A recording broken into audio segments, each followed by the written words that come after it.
it's to the point where my children know that that is the answer to 99% of their tech problems. They don't even come to me first. They tell me, I tried turning it off and on again, and it still doesn't work, Dad. Okay.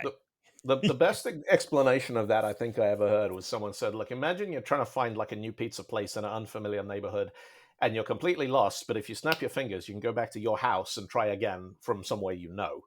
Would you do that, or would you keep going round and round and round in circles in a place where you don't know where you are and you don't know where you're going? And everyone's like, oh yeah, I guess. And like, that's what it is. Switch it off and on again means it gets to start again from home and figure it out. So I just had a light bulb moment. I would absolutely be the moron walking around in circles in the middle of a strange town. Yeah. Wow, that explains so much about you, Chris. Now, those people do end up with much better stories, but they don't end up with pizza. So it's true. Depends. What do you want to go home with at the end of the day?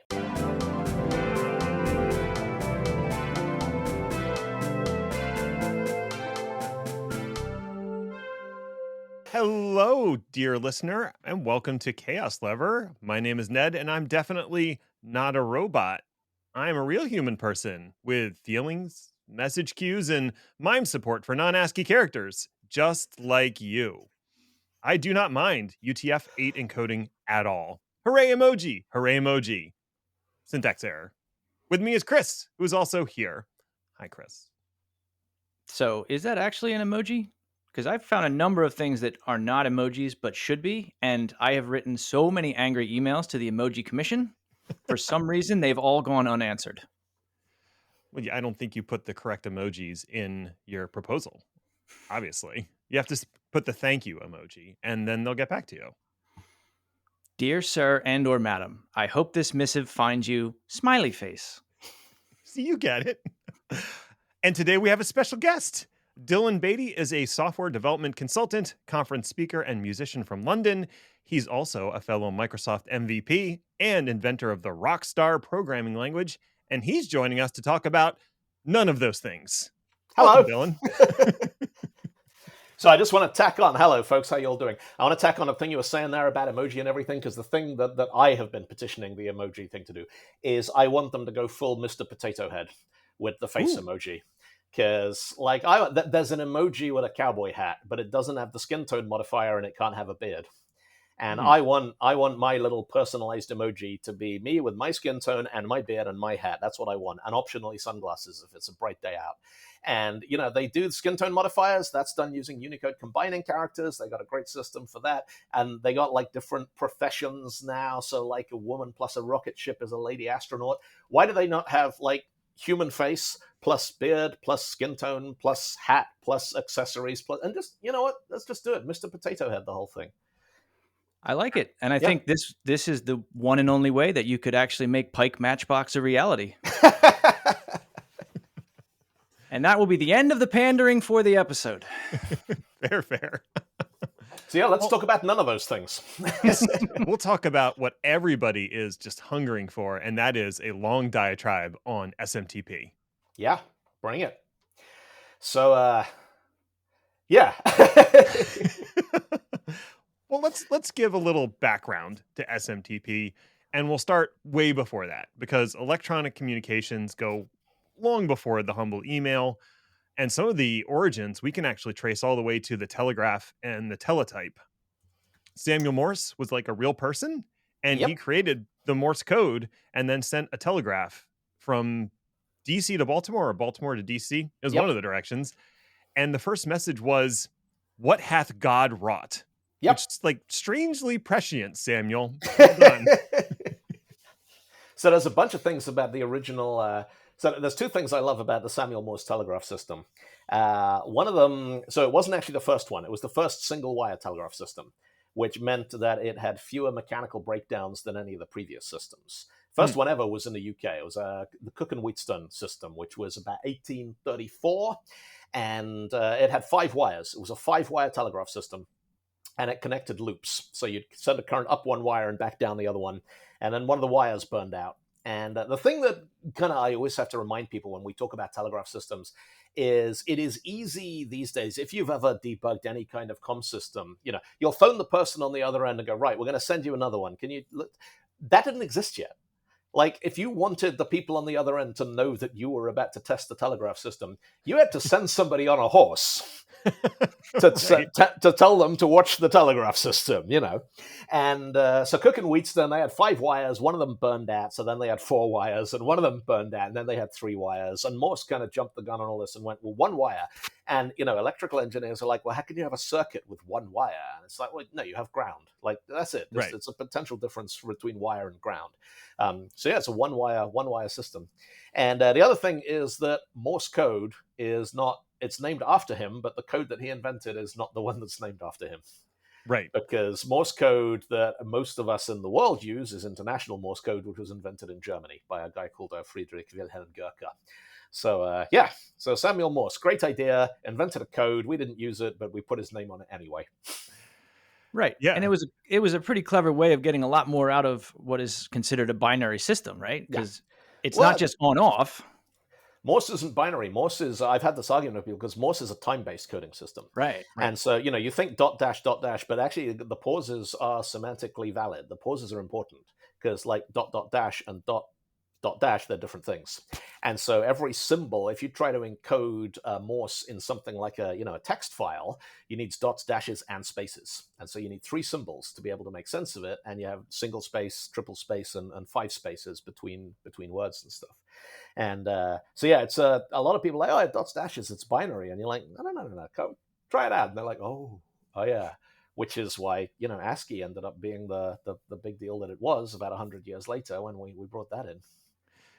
One thing I found when I was doing the research for this is when we started moving to machines doing the interpretation instead of humans, we started using a 5-bit code that had 2 to the 5th, so 32 possible combinations. And that encoding was invented by a Frenchman, I believe, named Émile Baudot. Yeah.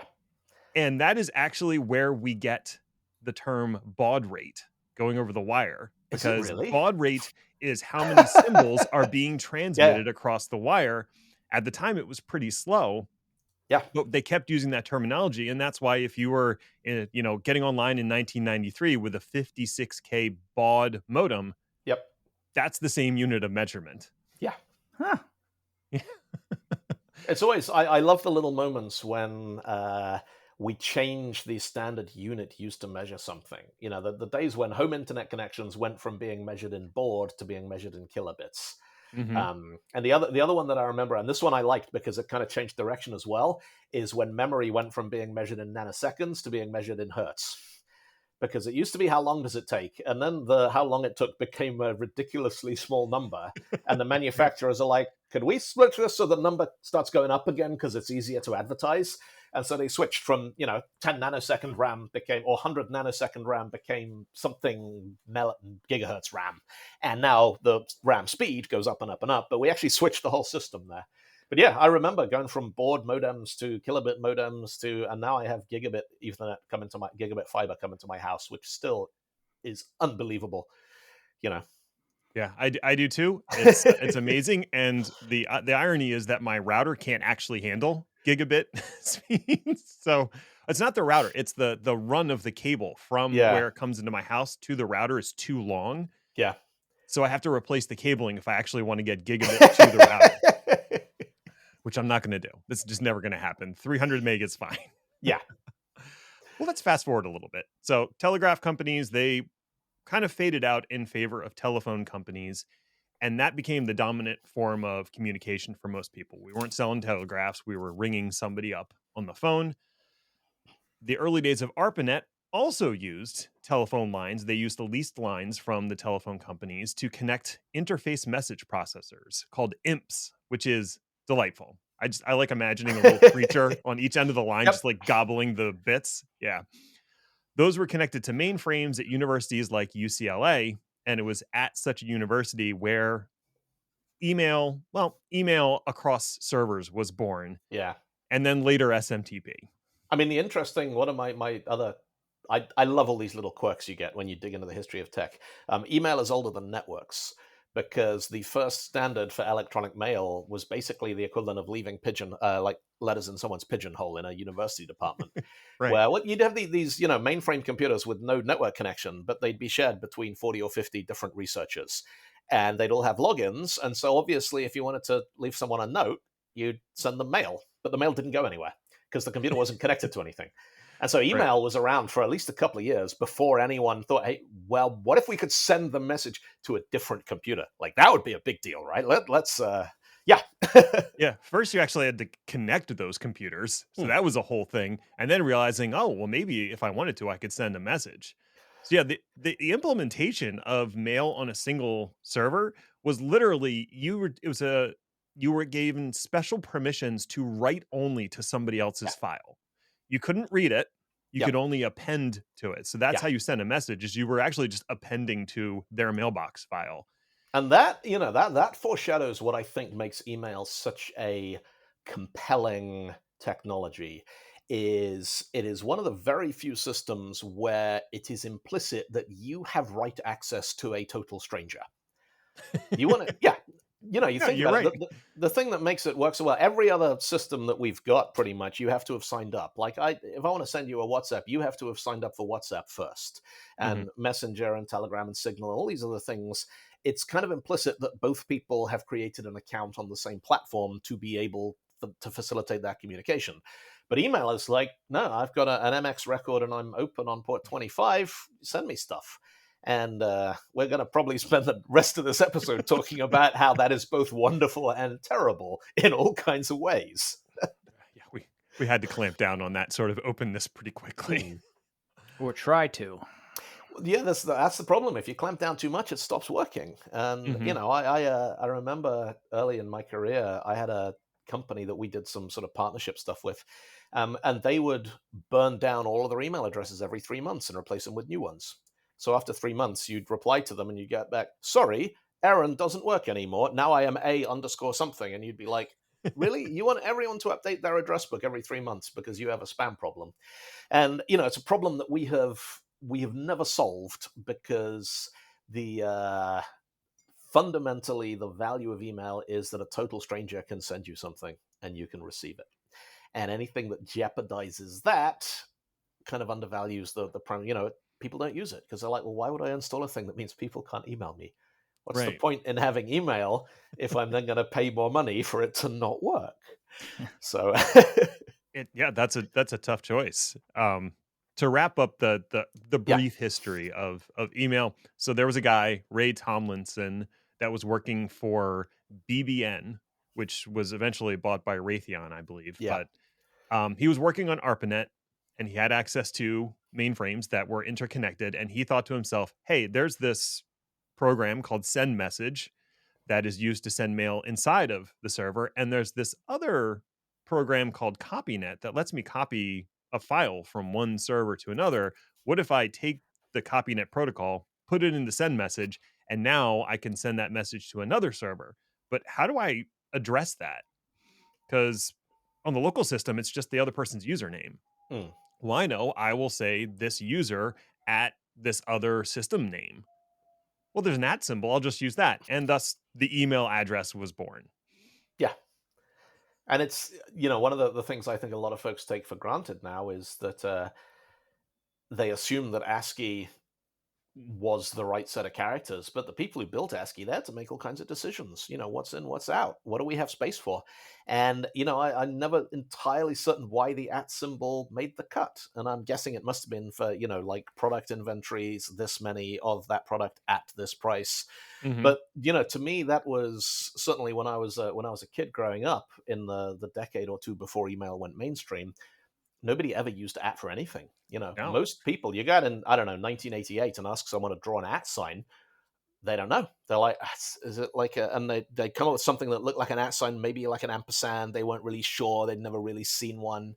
So it was, it was in ASCII. It made the cut. It was one of the, 128 characters. Well, actually, 96 minus the control codes that became immortalized, but then nobody used it for anything for about 30 years, which I love, Well, I like that you brought up the ampersand. Like, people can easily draw that. If you asked me to draw one, I absolutely could not do it without looking at the keyboard first. Yeah. Which is funny because there was a time where ampersand was actually part of the alphabet. That X, Y, and Z was actually X, Y, ampersand Z. and per se by itself in Latin. That's where it comes from. And per se and. So, yeah.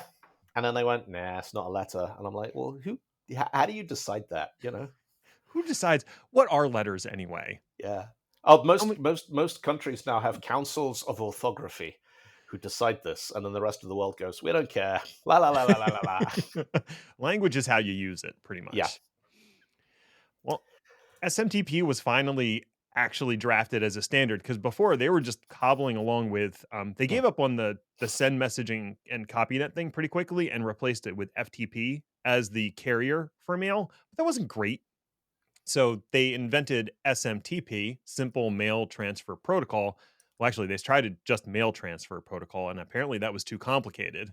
So then they came up with another RFC that had simple in it. Yeah. And just like Amazon S3, it is not simple at all. But then 10 years later, they come up with extended simple, which extended the simplicity to a whole new, hitherto unforeseen areas of simplicity. But It sure Quite the did. contradiction in terms, if you think about it. well, I like the idea that we're not going to make it complicated. We're just going to extend the simple. That's what this is. Mhm. Yeah, it's still simple, but it's extended. Now with 25% more simple. Yeah, see, you got it. Oh, geez. We'll get to the extensions, and God, they are a mess. But yeah, the original protocol was actually pretty straightforward. It had a few verbs that you Yep. had to support, like the conversation that you would have if you were a client sending to another server. You would start with the verb mail. Hey, I got Yep. mail for you. Yep. And then you would say, here's the recipient of the mail. And Yep. if that recipient was accepted by the server, then it would say, okay, send me Yep. the mail. And you would start with a data command and you would just send them the data, which of course had to be in ASCII because that's what everything was expecting at the time. And then when you were done, you did a carriage return, line feed, a period, and another carriage return and line feed that signaled the end of the message. One thing that I've never understood is why carriage return line feed, because most of the early email systems were based on Unix. Days Mhm. before Linux, but it was various Unix distributions, and they didn't use carriage return line feed as a line separator. That was a Windows thing. And so, I don't know whether that was because they wanted to be able to put line feed in the email without it terminating the message body or what. I have no idea. It's something I've never actually managed to determine. But yeah, there's two things in the world that insist on a carriage return line feed. One is Microsoft Windows, and the other one is SMTP. Oh, and both of those had burned me several times. But we keep coming back to them, So the original draft was in 82, but they updated it over time. And Yep. the most recent update to the protocol itself was in 2008 Yep. in general. And then in 2015, there were a couple updates specifically around the reply codes, like the 500 codes you could potentially get back from a server. When I was looking through things, I realized that basically everything is reliant on DNS in the Yeah. world of SMTP. Actually, I could probably just say everything is reliant on DNS, period, but especially SMTP. Yeah. And The thing about that I think is, I think DNS is one of the cleverest things ever created. It's not perfect, but it has stood the test of time phenomenally well. Actually, the thing I love about DNS is, so going back to whenever 83 it was kind of, put in place and rolled out, there's a guy called Paul Mockapetris did all the design on DNS. And there were 5 competing standards for how to do name resolution of IP-based networks. And they gave them all to Paul and said, could you kind of go through and combine all these? And the legend has it, he looked at them and went, these are all terrible, threw them out and just came up with a new one and said, hey, this is what I made out of those 5. And, the lovely thing about it is that it scales with the size of the network that it's serving because it's hierarchical. And as long as you can find a root server, the root server will go, well, no, you go and talk to these people. And then those people go, oh, yeah, actually go talk to these people. And those people go and talk to these people. And so the whole thing scales all the way up and down again. And the big challenge around SMTP has always been that if you did anything which would introduce a breaking change, nobody would adopt your proposal. Nobody would have dropped your update because it meant email wouldn't work. And if email wouldn't work, you can't be the person out there going, hey, I don't do email. Can you all do this new thing that I've got, which is better than email? And everyone's like, no. And this is something that I talk about a great deal in all kinds of different contexts. Is we got WhatsApp and Facebook and Signal and Telegram and any number of Teams, Slack, whatever. But when I buy something on a website, I want an email. I want to don't send me you've just taken £500 of my money, and by the way, you're going to send me a WhatsApp message to say you've done it. And people know this. They're like, yeah, we care about the money, and if the people spending the money want the email, then we're going to do email. And so, email. Yeah, email is the fundamental. Doesn't matter who you are, what you host with, whether you're running Linux or NetBSD, or you've got one of those Amstrad emailer phones with an email address. It works. It is this last kind of bastion we've got of being able to talk to each other without a $1 trillion tech multinational mediating the conversation. And one of the reasons that it works so well is they've never broken it. It's backwards compatible. I putting together some training stuff at the moment for a course about how to do email development. And one of the things I show you is, look, you can open a Telnet client and you can send email to Gmail using commands from 1982, and it works. And people are like, no, you can't. I'm like, yeah, you can. Watch this. And they're like, wow. But one of the way they've done that is they're like, well, we can't mess with SMTP. So what else do we have? Well, you got DNS. And unlike SMTP, DNS is almost infinitely flexible in what you can do with it. And so all of these evolutionary steps they've taken to improve the design, performance, everything of the way email works, they're like, well, we could put something in DNS. And then what that does is it places the onus on the participating parties to be like, because Gmail recently, within the last 2 years, they started rolling out restrictions to bulk mailers. Saying, if you haven't complied with X, Y, and Z, then we're going to start marking your mail as junk, and eventually we'll just stop delivering it completely. And those, first time that happens, someone's like, oh, yeah, this can't be important. I don't know what that is. And a second time, they're like, I have to do what? And the third time, they're like, I should probably figure out what this SPF thing they're talking about is. But I think this is how you roll out progress to something as ubiquitous and as unevolvable as SMTP. Is you need to put in place a solution that is initially opt-in for the people, early adopters, and then it becomes opt-in with a little bit of pressure, and then the big players need to be like, actually, we're going to start tightening the screws on this a little bit. And then eventually everyone's like, you know what? All right, whatever, fine, I'll do it. I don't care. I'll set up my DNS security records. Then it's done. And then you're like, right, what's next?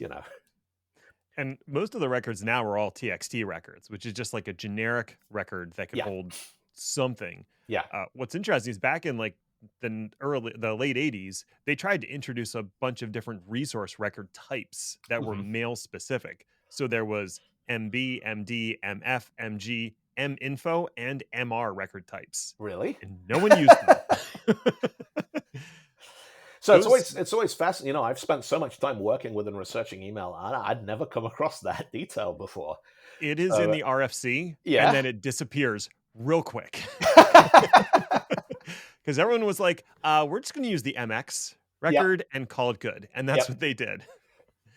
The other thing they did was, and you talked about this earlier, is they extended SMTP. But like you said, you can't break SMTP. Like if a server rings you up and it's running an older version of SMTP, you still need to accept that mail. Yeah.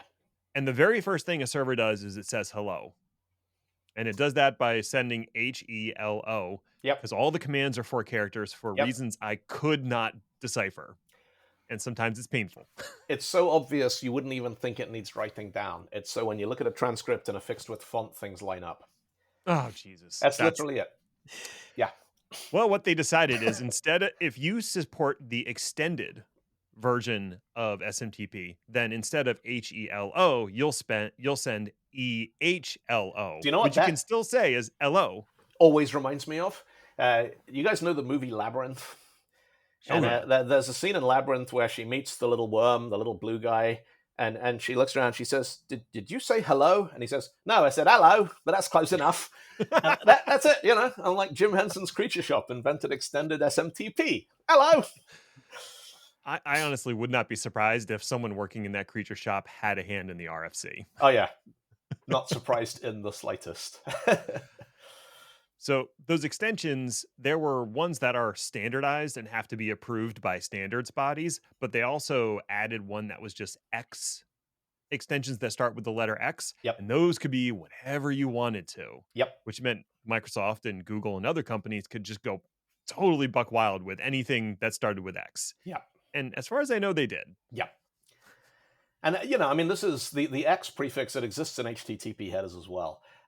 It's like we got this thing that our client and our server both want, but we know the rest of the world doesn't care. So we're going to put an X on it. That means that if you don't know what it is, you can ignore it, which I think is a pretty good way of doing things. And what's interesting, certainly on the web, is the extent to which these proprietary extensions end up kind of rationalizing. If you folks ever spent any time working with CSS, they came up with something very similar so Microsoft could put in their own like private rules, and Apple could, and WebKit could. And then they got to a point where like there are 3 different companies out there all using private vendor prefixes to do the same thing. Maybe that should be a standard now. And then eventually the vendor prefixes go away. I don't think it's happened to quite the same extent with things like SMTP and HTTP, but I do think one of the best things you can do if you're designing any kind of protocol is to have a very clear, right, everything up to this line is official and supported, and you better make sure it works. And if you need to do your own weird stuff, please do it like this. And even like Unicode has a private use block. There's a chunk of Unicode characters that Unicode has said, we are never going to put anything official in this block of code points. So if you want to put your company's logo type in your own font so you can use it, please put it in one of those. And it works. I have there's a font called Cascadia Code, which is it's a nerd font, as well as all the regular programming things. It's got like the GitHub logo and all this kind of stuff in the private use block that you can use to get funky little console terminals and that kind of stuff. And so this absolutely create the protocol and then say, if you want to do something that's not in here, this is how you do your own stuff. Oddly enough, Cascadia is one of the included fonts in Canva. If you've ever used Canva. Yeah. Because they know. Yep. They know what weirdos are using their software. I memean, Cascadia is interesting because Cascadia Code was it was an open source font published by, I think it was Microsoft. I don't know who the foundry was. With a thing saying you can take this, you can modify it, but you got to give your modifications a different name. And then so for a couple of years, there was Cascadia Code, and then there was Cascadia Code with a K instead of a C, and that was the nerd font version. And then Microsoft went, actually, the nerd font's a really good idea. We're going to fold that back in. And so now the latest release of the official Cascadia has all the nerd font glyphs included in it. So, I'm going to have to check that out later and fire up Canva and see what it's got. So the last thing I want to mention about SMTP is its complete and total lack of security. Yes. I can count the different ways, but I don't know if there's some favorites that you have about security features it's lacking, Dylan. So the whole security features it's lacking, 1, all of them, 2, C.1. And this goes back to what we were talking about right at the beginning, which is, if email was secure, it wouldn't have worked because the mechanisms did not exist for somebody to, authentication is about there exists some account somewhere which is a proxy for a human identity or a corporate identity. And authentication is about you being able to verify that you are acting on behalf of that person or that corporation at this point in time for the purpose of this transaction. And with that registration mechanism, someone says, hey, I want to send you email. You're like, who are you? They're like, I'm Dylan. They're like, oh, are you? Like, yeah. Hey, Dylan. Like, well, who's Dylan? We don't know any Dylan. And you're like, that's because it's me. Like, I've never talked to you before. And they're like, oh, you're going to need to create an account. I'm like, well, how do I do that? And they're like, well, who are you? I'm Dylan. All right. Well, you're not in our list. You're like, I know that. It's the digital equivalent of, turning up and going, hey, I need ID. And they're like, do you have a passport? You're like, no. How do I get a passport? Oh, you need a birth certificate. Well, I don't have that either. Well, what do you have? Well, I don't have anything. Well, then you can't be anybody. And you're like, but I'm somebody. Look, it's me. Nope. I'm meat with noises coming out. And they're like, hey, that exists. You're not in our system. And so, an email was like, yeah, we'll just trust everyone to play nice. And, this was it probably sounds horribly elitist, but this was in the days when there weren't any stupid people on the internet because it was so difficult to get connected to it in the first place.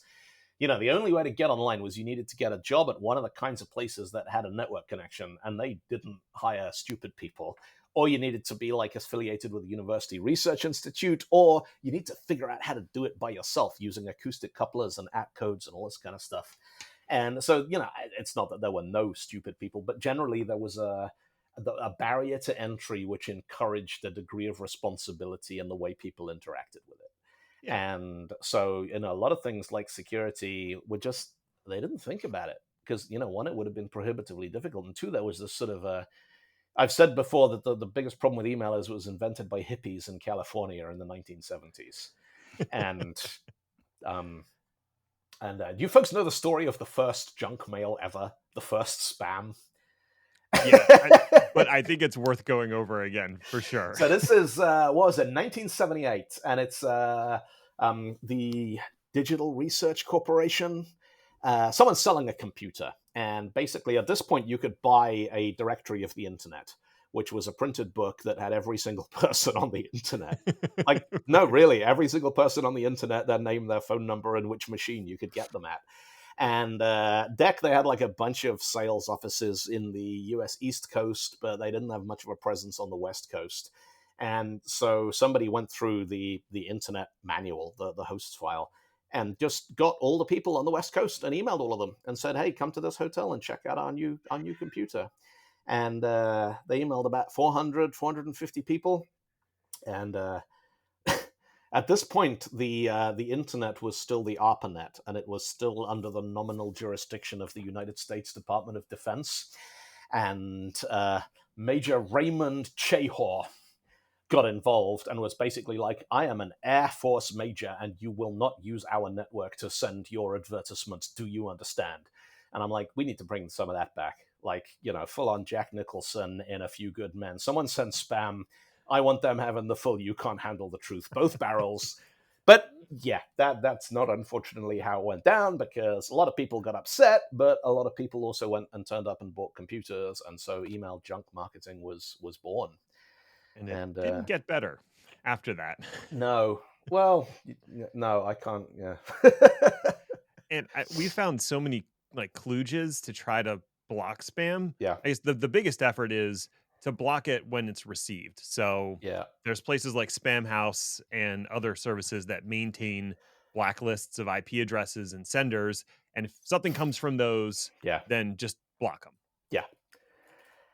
Yeah. If you've ever ended up on one of those blacklists, I have many times. I maintained for a long while. I maintained an email delivery system that was sending job notifications to out of work actors.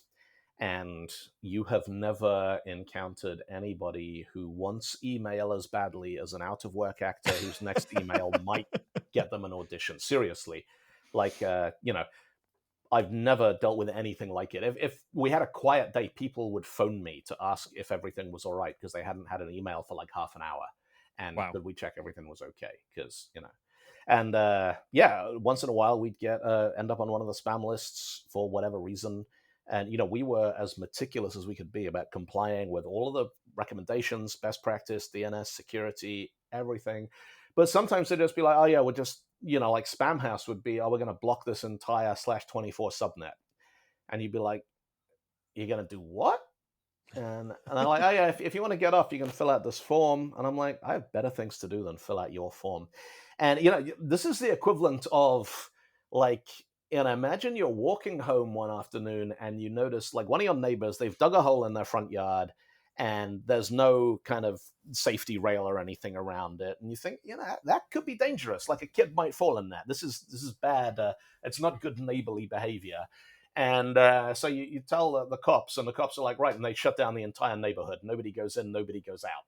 And you can't get home. And you're like, I live over there. They're like, oh no, sorry. If you want to get back to your house, you got to fill out this form. And then you discover that no one's even checking there's actually a hole.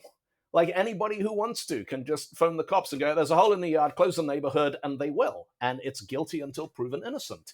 And you can be guilty inside of 5 minutes, and you're allowed to protest your innocence up to twice a week, and it takes 48 hours to process the requests. Mm-hmm. And it's one of those things, like I believe that the real-time black hole databases and stuff, the people running them are doing so out of a sense of responsibility and because they think that their solution is going to improve the net generally. But I think that the way they've gone about doing it is spectacularly misguided. Yeah. And yeah, it's just, I mean, the most recent one, it wasn't email, it was somebody, same idea. You can report network services that you think are being malicious or being abusive, and various sites will shut them down. And somebody reported a site that was hosted on GitHub Pages that was hosting malware. And this made it onto the spam house RBL of dangerous IP addresses, which meant GitHub Pages stopped working for about a third of the UK for 48 Wow. hours. So not just GitHub Pages, the official GitHub Windows client download, that's hosted on that IP address. Every website on a GitHub Pages host, they all went dark, and the whole thing just shut down. And BT Openreach, who are the backbone provider for the vast majority of residential internet in this country, were like, connection failed. And you're like, connection didn't fail. No. Connection got told not to by some weird people on the internet who decided that this is bad. And yeah, if I had $1 for every time that I've been blocked by one of these services, despite doing everything I could to do anything right, I'd have, I don't know, maybe $50, but still, $50. That's enough to go get a Yeah. meal at the pub or something. Yeah. Yeah, why not? bad. Well, I mean, some of the protections that we did put in place, stuff like SPF, DKIM, and DMARC. And Yeah. for folks who are not familiar, SPF is just a way of putting a text record in DNS that says, here are the services that are allowed to send mail from my domain. Yeah. And if you get a message from a server that's not on this list, don't accept it.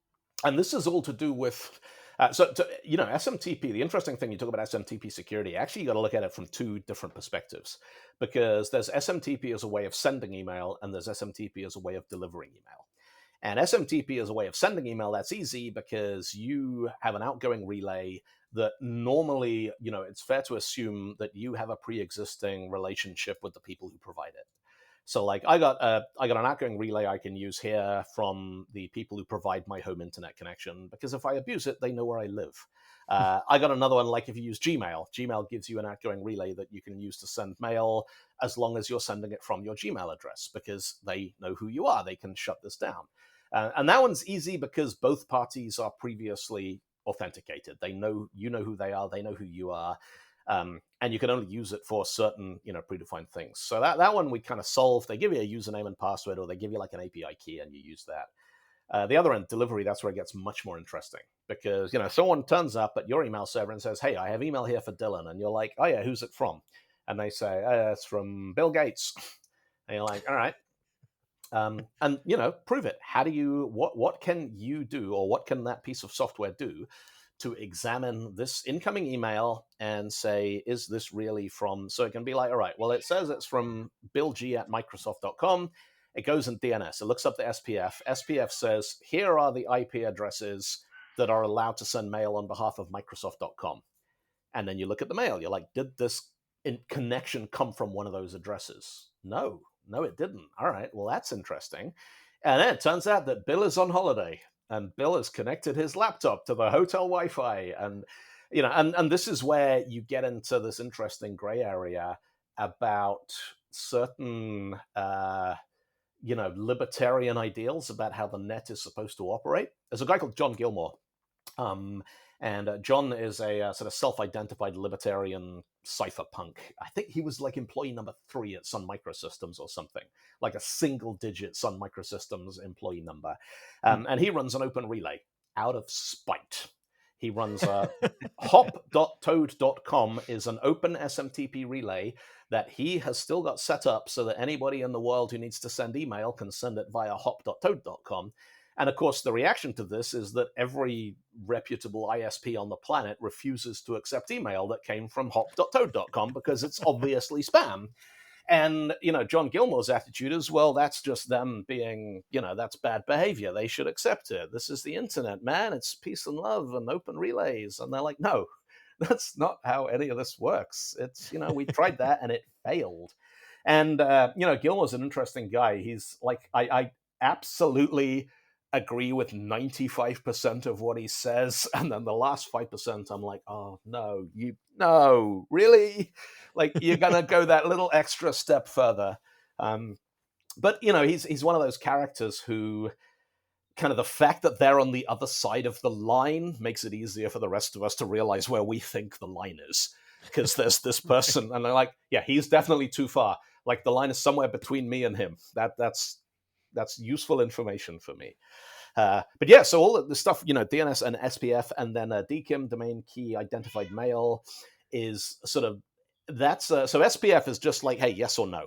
And then it's up to you to look at it and decide whether you're going to accept it or not.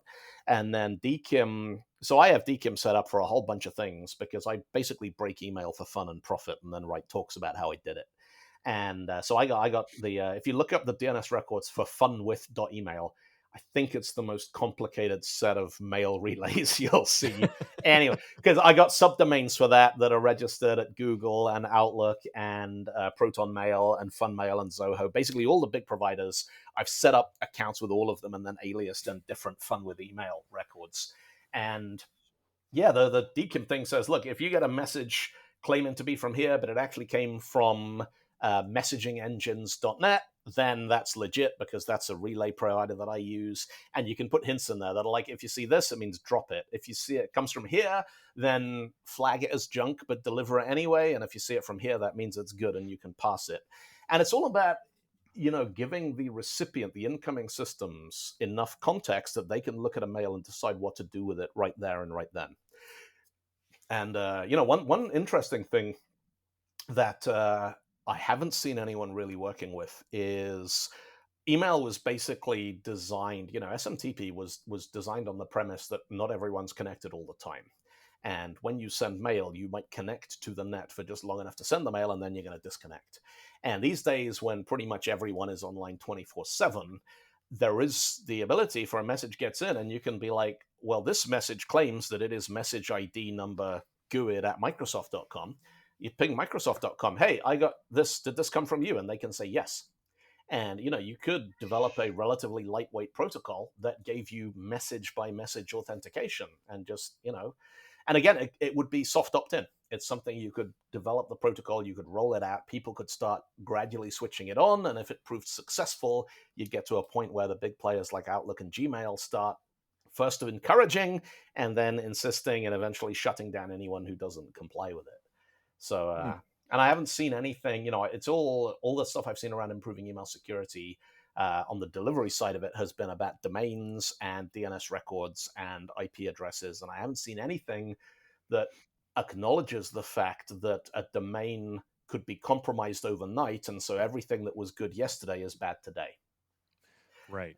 And, but yeah, early days, we're still trying to make the stuff better without breaking anything that worked in 1983. So, Yeah, and any changes they want to make have to be rolled out very slowly. So Yeah. like you said, Google is just finally now saying bulk mailers, which is only people who send more than 5,000 messages in a single day, Yep. have to now comply with SPF and DKIM and DMARC. But everybody else, we're not enforcing that yet. Yeah. But I think eventually they will get to the point where it's across the board, you have to have these records. Yeah. I mean, Gmail is approaching the point where if Gmail does it, then email does it, and vice versa, because it represents such a astonishing. Actually, one of the really interesting things, the biggest provider of mailboxes is Gmail, but the biggest provider of mail clients is Apple. Something like, there's some weird, and I don't entirely understand why this is, but more than half of all the email that is ever read anywhere in the world is read on an Apple device. And I seriously wonder whether there's some kind of intersection there between, a certain demographic of people in certain parts of the world who tend to use email over tools like Slack and, Zoom and those kinds of things. But yeah, I thought that was interesting. And wow. I have a Gmail account that I read on an iPhone, so I'm definitely ticking boxes in both of those camps, You're part of the problem. I am, yeah. But maybe also part of the solution. I don't know. We'll have to wait and see. Well, Dylan, it's been an absolute pleasure having you on Chaos Hey, thank you so much. If folks want to reach out to you, consume your interesting content, what's a good place to start? So dylanbeattie.net is my website, and pretty much everything is linked from there. If you just search Dylan Beattie, I think I'm all 10 of the top 10 now. I used to, like, number 9 used to be somebody else, and I was very unhappy about that. But I think I've finally banished them into the second page of results obscurity. But yeah, I'm one of those people. I use my own name for everything, and I'm on pretty much every platform. At the moment, Blue Sky seems to be where the good conversation's happening. So on Blue Sky, I'm dylanbeattie.net over there. But by the time this goes out, I have no idea what will have happened. There'll be something, some other thing. But yeah, email dylan@dylanbeattie.net. That's worked for 25 years, and it will fail over my dead body. So if you want to talk to me, that's the best way to make it happen. Awesome. Well, thank you again, Dylan. And hey, dear listeners, thanks for listening or something. I guess you found it worthwhile enough if you made it all the way to the end. So, congratulations to you, friend. You accomplished something today. Now you can go sit on the couch, fire up a terminal, and send an email via SMTP to your Gmail server. You have earned it. You can find more about the show by visiting our LinkedIn page or go to our website, chaoslever.com, where you'll find show notes, blog posts, and general tomfoolery. We'll be back next week to see what fresh hell is upon us. Ta ta for now.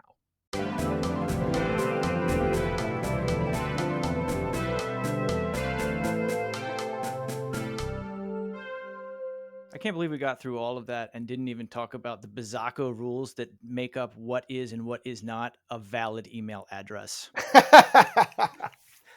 So I have a talk about email, like a conference talk I do, that I'm pretty sure if I reinstated everything that ended up on the cutting room floor, it would be a 5-hour talk.